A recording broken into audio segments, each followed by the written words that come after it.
So the idea of you moving up is great too, but I think Armin should be fighting you on June 14th. I think he's the #1 contender. What do you think of that?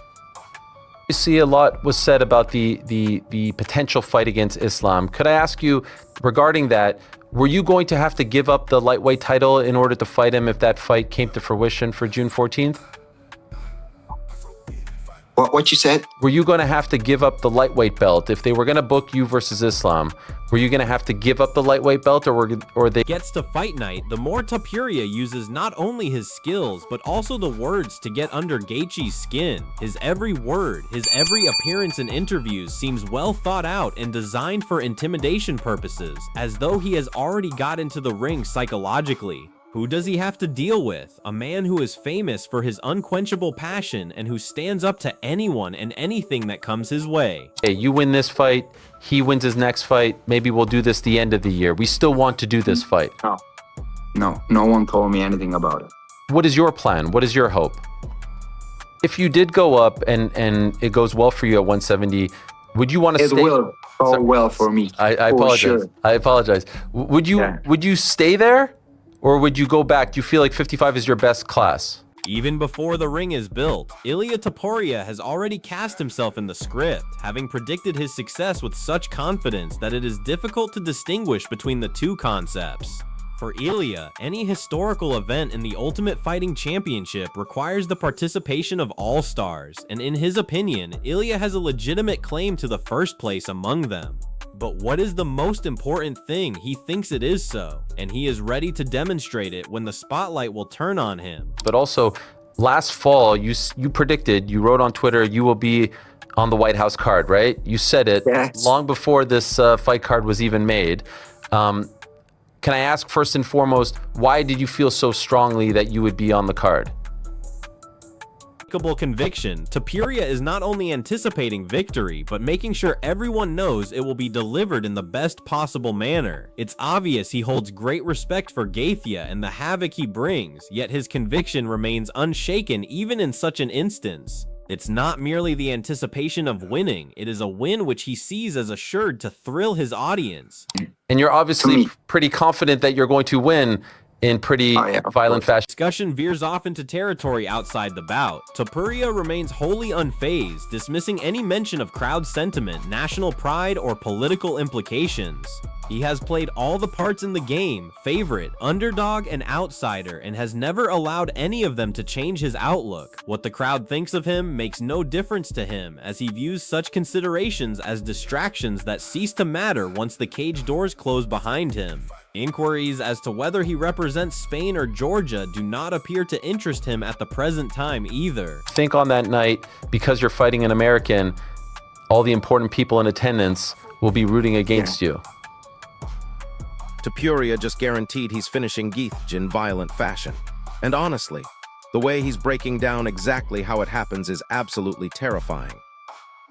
You know, there's no doubt the UFC has said this isn't a political event, and I understand where they're coming from where they say this, but you do represent Spain and Georgia. Will you be able to do so at the White House? You know, the Spanish Prime Minister, not the biggest fan of the current regime. Like, do you get questions about that back home, about how you're going to represent Spain in such an important part of America? Look at this guy's confidence. He's not just predicting victory, he's already written the entire script in his head. Most fighters hope to win. Topuria, he's telling you exactly when and how Gaethje goes down. But no. Like, will they let you have the flag? Will they let you represent your country, even though... But here's where it gets wild. He predicted he'd be on this massive card months before it was even announced. Just straight up called his shot on Twitter like he controls the UFC's entire booking system.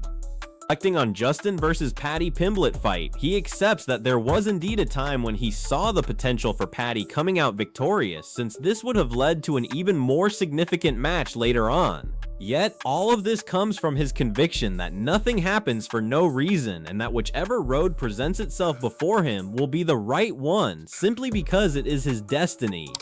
Okay. I don't know. When you were watching Justin fight Paddy, were you rooting for Paddy because of your history so that he would be the next guy that you fight? And get this, when asked about the crowd rooting against him, about representing Spain versus Georgia, about all the outside pressure, he couldn't care less. Zero reaction, like none of that stuff even registers. Acknowledges that the outcome had for sure shocked him, as he never envisioned himself getting involved in such a fight at all. As he claims, he believed that Paddy would take the opposite stance. He expected him to be more calm and strategic when facing Gaethje in order to turn it into a true grappling contest. However, this did not happen, thus leaving him disappointed with the entire outcome. Talking about future plans, Topuria is rather realistic regarding the prospects of Paddy improving. In his opinion, addressing such weaknesses in the sport of MMA is far from easy. You know what I mean? Were you surprised that the fight played out that way? Here's the kicker, though. Remember when everyone thought Paddy Pimblett might beat Gaethje? Topuria was actually rooting for Paddy. Why? Because he wanted the bigger payday later.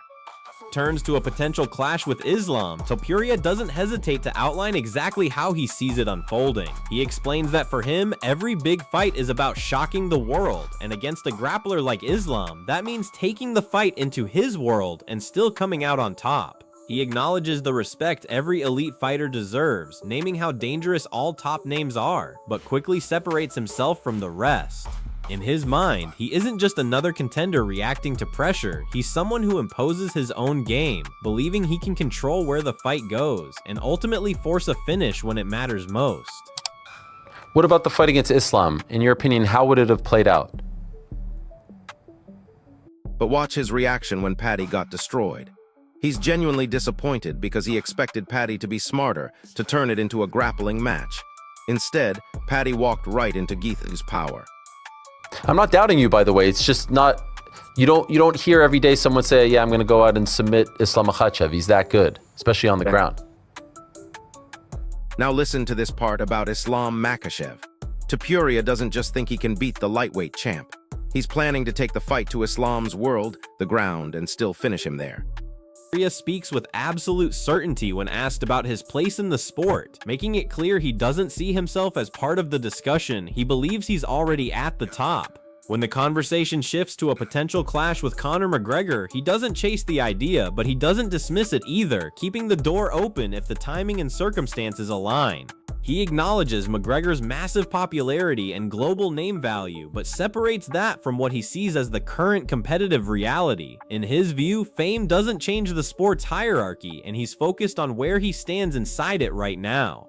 Do you think you're number one pound for pound?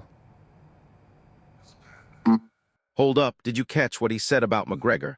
He's not chasing that fight, but he's not dismissing it either. In his mind, fame doesn't change the hierarchy, and he's already at the top. A month after your fight, it sounds like we're getting the return of Conor McGregor. And one could argue that that would be the biggest fight in the UFC by far, you versus him. Is this something that you're thinking about? Is this something that's on your radar? But here's what nobody's talking about. The real story behind why the Islam fight didn't happen. Topuria says he was given two options, picked Islam immediately, then everything changed at the last second due to an injury. That same mindset carries into how he approaches his schedule, where he's not just thinking about one fight, but about maintaining momentum throughout the year. He explains that his goal is to compete in June and then return again before the year closes, staying as active as possible while he's at his peak. Whether it ends up being Madison Square Garden or a possible homecoming in Spain, he keeps the specifics open but the intention clear, staying active, staying relevant, and continuing to build his presence at the very top of the sport. And I know the fans have missed seeing you compete. Do you think you'll fight twice this year? Do you think you'll get two in after the fight in June? Do you think you'll get another one in? And here's the crazy part. He's not even focused on future mega fights or promises from Dana. He's thinking about something way bigger, defending his belt, then going up to take Islam's lightweight title. Be Madison Square Garden in New York in November? Maybe Spain, who knows? Is that being discussed? Is that a thing?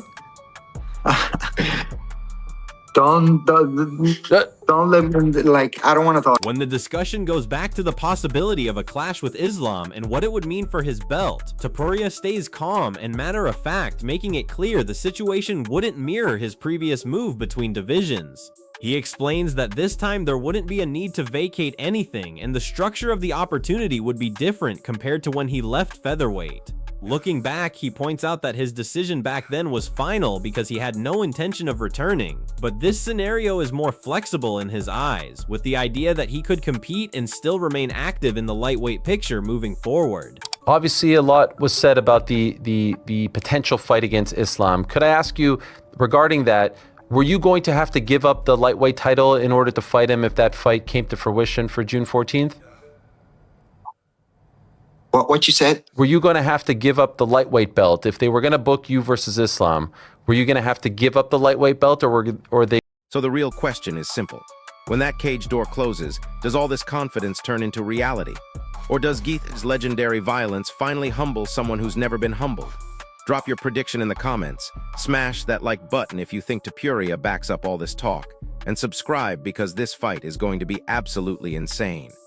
Addresses the situation directly, making it clear he's not involved in the outside noise of tweets, claims, or back and forth narratives from different sides of the sport. From his perspective, the reality is much simpler.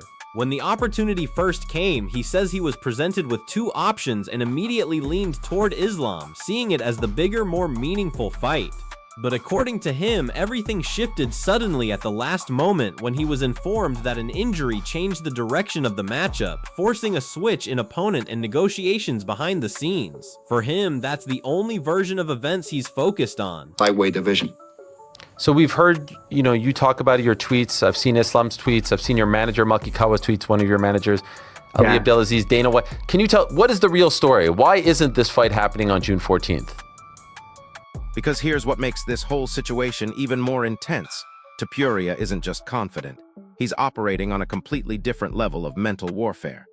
While most fighters get in their own heads before big fights, this guy is literally sleeping 8 hours a night like he's going on vacation.